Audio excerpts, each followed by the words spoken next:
2025 বিপিএলে থাকতেছে না খুলনা টাইগার্স, চিটাগাং কিংস এবং হচ্ছে নোয়াখালী, অর্থাৎ এই তিনটা টিম কিন্তু বাদ পড়ছে। তো এই তিনটা টিম বাদ পড়ার কিন্তু রিজন আছে, যার প্রথম রিজন ছিল যদি নোয়াখালীর কথা বলি, নোয়াখালী হচ্ছে আপনার যে ওদের যে ম্যানেজমেন্টের সমস্যার কারণে কিন্তু নোয়াখালী টিম থেকে বাদ পড়ছে, নোয়াখালীকে টিম দেয় না, এইখানে এসে সবার প্রথমে মেইন কথা, কারণ নোয়াখালী টাকা পয়সা আছে সব কিছু আছে, বাট ওদের ম্যানেজমেন্ট ঠিক না হওয়ার কারণে কিন্তু নোয়াখালী বাদ পড়ছে এই এসব থেকে।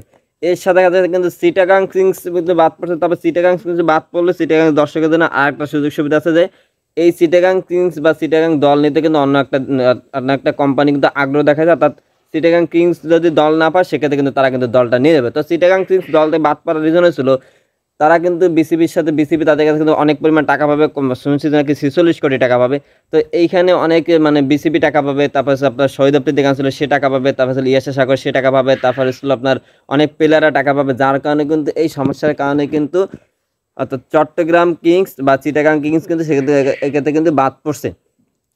তো কারণ হয়েছিল, কারণ চট্টগ্রামে যে মালিকাধীন যে ছিল বা চট্টগ্রাম কিংস মানে চিটাগাং কিংসের যে মালিক ছিল সে নাকি তার সাথে কথাবার্তা বলা পর তা হয়তো বা কোনো কাজের সাথে মেলে না, কথার সাথে কাজের সাথে মেলে না, যার কারণে কিন্তু তাকে বাদ পড়ছে।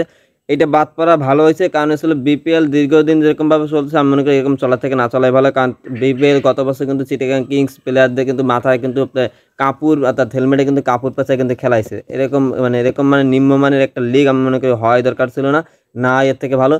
আর যে খুলনা টাইগার্সের কথা যদি বলতে হয়, খুলনা টাইগার্স বাদ পড়ছে আমাদের জন্য একটু খুবই আপসেট বা আমাদের জন্য একটু খারাপ লাগতেছে, কারণ আমরা খুলনার লোক হয়ে আমাদের যে খুলনা টাইগার বা আমরা খুলনা সাপোর্ট করতে পারতেছি না।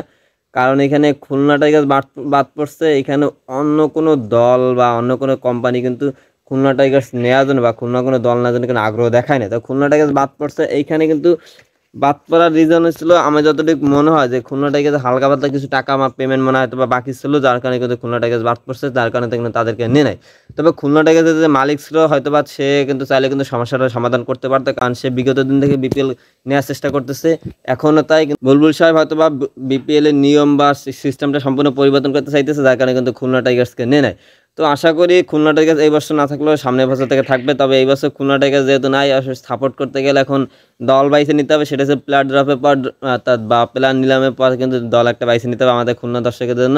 তবে আমার ঢাকা ক্যাপিটালসের দিক বেশিরভাগ সুযোগ সুবিধা থাকবে আশা করি, হয় ঢাকা ক্যাপিটালসে সাপোর্ট করবো, আর তা নিলে বরিশাল নতুন একটা টিম আসছে, অর্থাৎ আকাশগামী নাকি একটা নাম জানি, তারাও নাকি দল নিতে চাচ্ছে। তবে তারা বলতেছে নাকি অনেক অনেক ভালো প্লেয়ার কিংবা অর্থাৎ ফরচুন বরিশালের মধ্যে, সেরকম আমার মনে হয় না, কারণ তাদের যে ম্যানেজমেন্ট তাদের কথাবার্তার মাধ্যমে অনেক কিছু বোঝা যায়। তো যাই হোক তারা দল পাইতেছে এটাও ধরে রাখতে পারেন, বরিশালে হয়তো বা ফরচুন বরিশাল নেই কিন্তু অন্য টিম দল পাইতেছে। রাজশাহীর জন্য 2টা দল আবেদন করছিল, সেইখান থেকে হয়তো বা একটা দল পাবে। আর হচ্ছিল আপনার রংপুর রাইডার্স, ঢাকা ক্যাপিটালস, এই 4-5টা টিম পুরো কনফার্ম হয়ে যাইতেছে। আর এর ফাইনাল লিস্ট দেবে হচ্ছে আপনার কালকে রাত 4ই নভেম্বর। তো এই 4ই নভেম্বর তো আজকে কিন্তু প্রত্যেকটা যে 3 দল বাদ পড়ছে এদের মধ্যে কিন্তু সুযোগ সুবিধা আছে, তবে নোয়াখালী সম্পূর্ণই বাদ পড়ে যাইতেছে।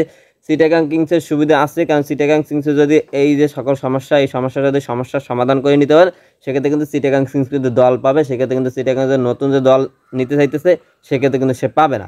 এটা হচ্ছে আদালতের যে নিয়ম, আদালতের নিয়ম বা আদালতের যে নিয়ম অনুযায়ী সেরকমভাবেই করছে। হয়তোবা চিটাগাং মালিক যদি এটা ঠিক করে তাহলে হয়তোবা সে দল পাইতে পারে। তবে খুলনা টাইগার্সের কথা বলতে পারি না, তারা কি করে, সময় মাত্র আজকের দিনে আছে, এরপর জানি না কি হবে।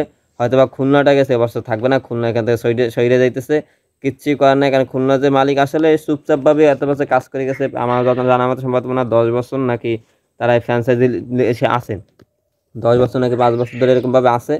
তবে যাই হোক কিছু হয়তো বা টাকা পয়সার কারণে কোনো একটা সমস্যা, যার কারণে কিন্তু বিসিবি বাদ দিছে তাদেরকে।